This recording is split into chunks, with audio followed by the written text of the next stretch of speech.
Harika welcome to my kitchen kids.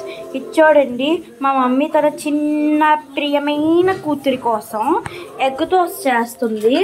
నాకు మాత్రం plain dosa వేసి ఇచ్చేస్తుంది. చూడండి, నాకు ఇది చూడండి మాడిపోయిన ప్లెయిన్ ఒకటి వేసి ఇచ్చేస్తుంది. అసలు క్రిస్పీగా ఉండదు, ఏటిగా ఉండదు. అమ్మకి ఇప్పుడు చూడండి, నాది ఒకటి అయిపోయిందా, ఇంకోటి వేస్తుంది, ఇంకో 2 వేస్తుంది, ఆ తర్వాత ఎగ్ దోశ వేసేస్తుంది. ఇప్పుడు ఇది మా షిడ్జు కోసం ఎగ్ దోశ. నాకు ప్లెయిన్ దోశ వేసింది, మా డాడీకి ప్లెయిన్ దోశ వేసింది, మా ఇద్దరికి. నాకు మన షిడ్జు మాత్రం ఎగ్ దోశ వేస్తుంది. చూడండి, ఇదంతా అన్యాయం. మీరేనా చెప్పండి నాకు. కల్ప అది నా చిన్న కూతురే, నా ముద్దుల కూతురు. అది ఒకసారి కరిసేస్తే అయిపోదు ముద్దుల కూతురు.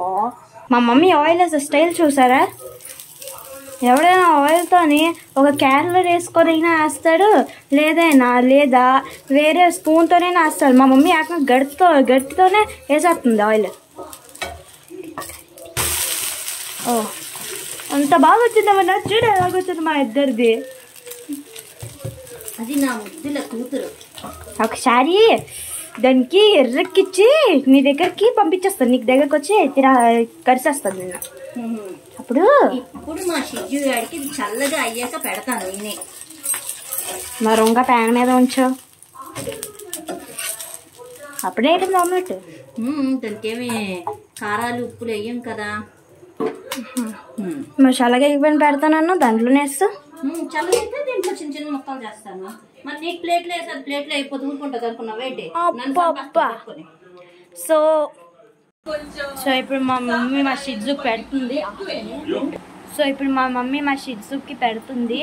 నా వేడి ఉంటది, చేస్తాను, ముక్కలు చేస్తాను.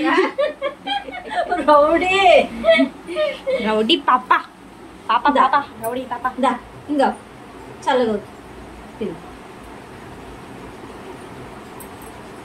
ఇంకా ముక్కలు చేస్తానండి. అలా చిన్న చిన్న ముక్కలు చేసుకుంటే బాగుంటుంది. అప్పుడే తినే అట్ట అలాగే తినే అయితే గాబరా. సో ఈ వీడియో కానీ మీకు నచ్చితే లైక్ చేయండి, షేర్ చేయండి, సబ్స్క్రైబ్ చేయండి. బాయ్.